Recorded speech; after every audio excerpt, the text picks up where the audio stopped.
1월에 확정된 배당금은 세후 약 8만 원입니다.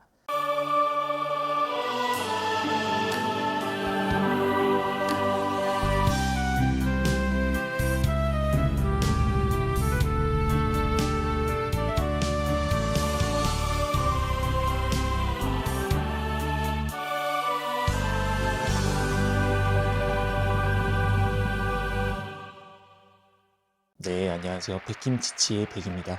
네, 오늘은 부자가 되는 방법에 대해 말씀드려보고 싶은데요. 부자가 되는 가장 빠른 방법은 부자로 태어나면 됩니다. 물론 그건 대부분의 사람에게는 해당되지 않는 이야기입니다. 그래서 오늘은 부자가 되는 과정과 그 속에서 찾은 시스템에 대해 말씀드려보려 합니다. 백김치치.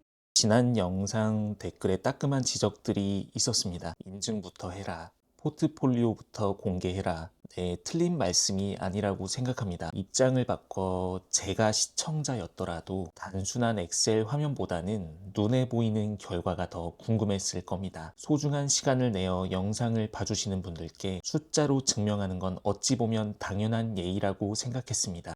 그런데 말입니다. 사실 이 영상을 만들기까지 참 많은 고민을 했습니다. 제 얼굴을 아는 친구와 가족, 친척, 그리고 전 직장 동료분들도 이 영상을 보고 계시기 때문입니다. 혹여나 계좌를 공개하는 것이 자칫 돈자랑처럼 비춰지진 않을까, 저의 진심이 왜곡되지는 않을까 두려웠기 때문입니다. 하지만 용기를 냈습니다. 차비가 아까워 자전거로 출퇴근하고 점심값이 아까워 매일매일 도시락을 쌌던 지극히 평범한 중소기업 맞벌이 부부도 멈추지 않고 계속 노력하면 언젠가는 경제적 자유라는 목적지에 닿을 수 있다는 걸 증명하고 싶었기 때문입니다. 인류 역사상 근로소득이 자본소득을 앞지른 적은 단 한 번도 없다고 합니다. 이건 제 생각이 아니라 토마스 피케티가 21세기 자본에서 설명한 자본주의 구조에 대한 통찰입니다. 가만히 생각해보면 옛 이야기 속 마당새는 해가 뜰 때부터 질 때까지 하루 종일 몸을 써서 일해도 결국 받는 건 정해진 품삯뿐이었습니다. 아무리 성실해도 땅을 소유할 수는 없었고 그 땅에서 나오는 수확은 언제나 지주의 몫이었습니다. 노동만으로는 계급을 넘어설 수 없었던 구조였습니다.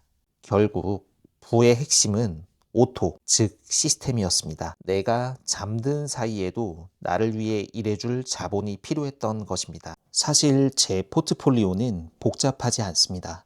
보시는 것처럼 저는 99% 이상을 나스닥 지수 기반의 인컴 ETF에 집중하고 있습니다. 분산이 부족해 보일 수 있지만 저에게 이 구성은 매달 348만 원이라는 예측 가능한 생활비를 만들어주는 구조입니다. 1월에 확정된 배당금은 세후 약 348만 원입니다. 이 금액은 저에게 단순한 숫자가 아닙니다.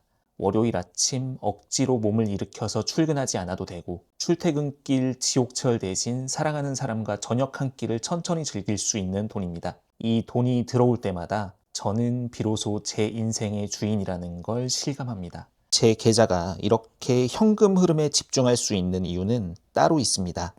저희 가정에 안전한 울타리 역할을 해주는 아내의 계좌가 따로 있기 때문입니다. 제 계좌가 매달 현금 흐름을 뽑아내는 계좌라면 아내의 계좌는 슈드의 꾸준한 성장과 SGOV의 강력한 달러 버퍼를 활용하고 있는 튼튼한 방어막입니다. 시장이 감당하기 힘들 정도로 출렁일 때 달러라는 안전 자산과 배당 성장의 아이콘인 슈드가 저희 가정을 든든하게 지켜줍니다. 아내의 계좌 공개는 조금 더 조심스럽지만 저희 부부가 어떻게 공격과 수비를 분담하는지 나중에 천천히 들려드릴 기회가 있을 겁니다. 물론 커버드 콜은 상승은 막혀 있고 하락은 열려 있는 최악의 상품 아니냐는 비관론자들의 이야기, 저도 잘 알고 있습니다. 틀린 말은 아닙니다. 하지만 그건 옵션 비중이 100%였던 QILD 같은 과거 1세대 커버드콜 이야기입니다. 지수 상승을 아예 포기하고 배당만 받는 구조였기 때문입니다. 하지만 제가 선택한 QQQI나 JPQ 같은 2세대의 상품은 다릅니다. 핵심은 균형입니다. 주가 상승에도 어느 정도 동참하면서 하락장에서는 두툼한 배당금으로 버팁니다.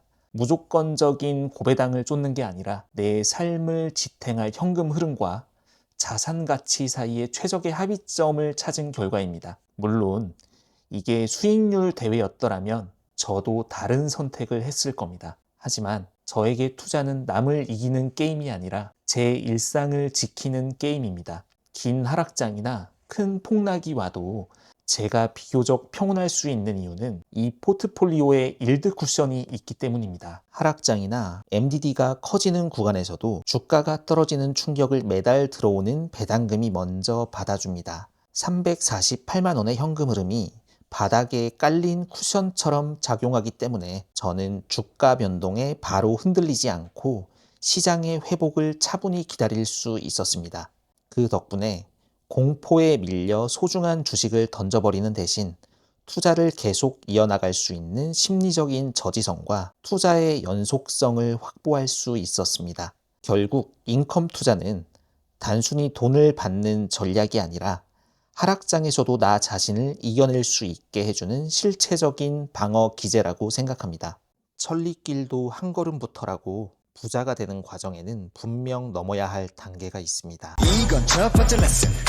식상하게 들릴 수도 있겠지만 자본소득의 시작은 결국 근로소득입니다. 성실하게 일해서 자본의 씨앗을 모으는 것, 이 지루한 과정을 건너뛰고는 결코 부자가 될 수 없습니다. 중요한 것은 돈을 모으는 동시에 투자의 감각을 익혀야 한다는 점입니다. 저는 감히 말씀드립니다. 책상 앞에 앉아 백날 주식 공부만 하는 것과 배당주를 단 한 주라도 사서 배당금을 받아보는 경험은 하늘과 땅 차이라고 확신합니다. 그래서 오늘 이 영상을 보시는 분들 중 아직 배당주를 경험해보지 못한 분이 계신다면 오늘 꼭 한번 시도해보시라고 간곡히 말씀드리고 싶습니다. 진행시켜. 요즘은 소수점 투자라는 것도 가능해서 커피 한 잔도 안 되는 값으로 누구나 위대한 기업의 주인이 될 수 있습니다. 금액은 중요하지 않습니다. 중요한 건 내 계좌에 실제로 돈이 꽂히는 걸 확인하는 것입니다. 정말 배당금을 주네? 라는 그 신선한 충격과 자본주의 시스템을 내 편으로 만들었다는 작은 성취감, 그 감각을 단 한 번이라도 직접 느껴보셨으면 좋겠습니다. 이 짜릿함을 맛본 사람은 이제 누가 시키지 않아도 배당주에 대해 자연스럽게 더 깊이 공부하게 되고 시장에 관심을 갖게 됩니다. 그것이 투자의 진짜 시작입니다. 존나 카리스마 있어. 물론 두렵습니다. 피땀 흘려 번 돈을 잃을 수 있다는 공포. 네, 투자를 하는 것은 분명 위험을 감수하는 일입니다. 그런데 저는 투자를 하다 보니 더 무서운 사실을 알게 되었습니다. 투자를 하는 것은 분명 위험하지만 투자를 하지 않는 것은 훨씬 더 위험하다는 사실을 말입니다. 우리가 먹고 놀고 자고 하는 그 사이에도 돈의 가치는 쉬지 않고 떨어지고 있습니다. 리스크의 어원은 이탈리아어 리시카레에서 유래했다고 합니다. 그 뜻은 단순히 위험이 아니라 용기 내어 도전하다 라는 의미를 담고 있습니다. 옛 선원들이 암초 사이를 항해하듯 리스크란 피해야 할 대상이 아니라 더 나은 곳으로 가기 위해 감수해야 할 모험인 것입니다. 결국 우리는 안전한 해변에 머무는 게 아니라 파도를 타는 법을 배워야 합니다. 그 용기에 대한 보상만이 우리를 어제와는 다른 미래로 데려다 줄 겁니다. 단 여기서 놓치지 말아야 할 가장 중요한 원칙이 하나 있습니다. 결국에는 많이 걸 수 있는 게임을 해야 한다는 것입니다. 물론 운이 좋으면 미국 주식 동전주나 테마주 같은 단타로 하루 만에 500%, 1000% 이상의 수익을 낼 수도 있습니다. 네, 10만원, 100만원 정도를 투자할 때는 충분히 그럴 수 있습니다. 설령 다 잃더라도 비싼 수업료 냈다 생각하고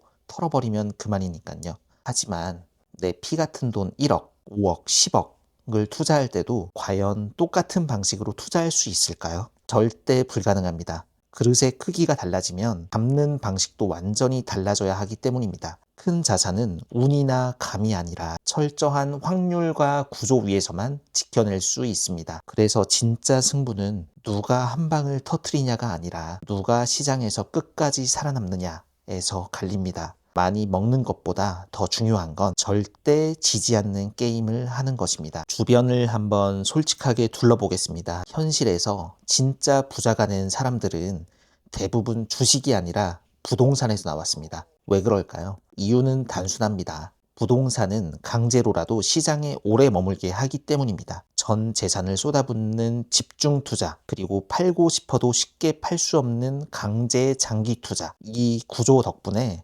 그들은 하락장을 온몸으로 견뎌내며 끝까지 살아남았고 결국 자산 가치 상승을 온전히 누릴 수 있었습니다. 반면 주식은 어떨까요? 확신이 없으니 비중을 싣지 못하고 조금만 올라도 팔고 싶어 안달이 납니다. 결국 짤막한 수익에 취해 작은 게임만 반복하다가 한 번의 큰 파도에 휩쓸려 시장에서 퇴장하고 맙니다. 진정한 투자는 내가 밤에 다리를 뻗고 잘 수 있을 만큼 확신이 있는 곳에 과감하게 내 자산의 무게를 싣는 것입니다. 그리고 부동산이 그랬듯 묵묵히 시간을 견뎌내는 것입니다. 우리는 이제 주식으로도 이 부자의 공식을 따라야 합니다. 가만히 있으면 아무것도 변하지 않습니다. 어제와 똑같이 살면서 더 나은 내일을 기대하는 건 욕심일지도 모릅니다. 단 0.01%라도 지금보다 더 나은 내일을 꿈꿀 수 있다면 우리는 지금 당장 삶의 방식을 바꿔야 합니다. 오늘 수정한 아주 미세한 각도의 차이가 10년 뒤 우리가 서 있을 곳을 완전히 바꿔놓을 것이기 때문입니다. 오늘 보여드리는 이 배당금과 자산은 그 확신과 변화를 선택한 대가이자 시스템이 저 대신 일해준 결과물입니다. 오늘 누군가가 나무 그늘에 앉아 쉴 수 있는 건 오래전 누군가가 나무를 심었기 때문입니다. 워렌 버핏의 이 말처럼 10년 뒤에 나와 내 가족이 편안한 그늘에서 쉴 수 있도록 저는 오늘도 묵묵히 한 그루의 사과나무를 심겠습니다. 보잘것없어 보이는 중소기업 부부의 이 기록이 타이어족을 망설이고 계신 여러분들께 작은 결단의 계기가 되기를 바랍니다. 감사합니다. Goodbye.